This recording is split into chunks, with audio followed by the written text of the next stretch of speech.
வீடுகளுக்கு குழாய் மூலம் இயற்கை எரிவாயு இணைக்கும் திட்டத்திற்கு ஒப்புதல் அளிக்கப்பட்டிருக்கிறது. கூடுதல் விவரங்களை செய்தியாளர் பாஸ்கரிடம் கேட்கலாம். பாஸ்கர், விவரங்களை பதிவு பண்ணுங்க.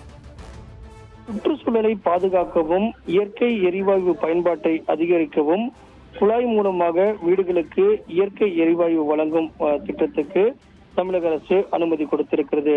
தமிழ்நாட்டில் 9 மாவட்டங்கள்ல இந்த திட்டத்தை செயல்படுத்துவதற்கு ஒப்புதல் வழங்கப்பட்டு சென்னை, திருவள்ளூர், நாகை மாவட்டத்தில் முதற்கட்டமாக இந்த பணிகள் என்பது மேற்கொள்ளப்படும்.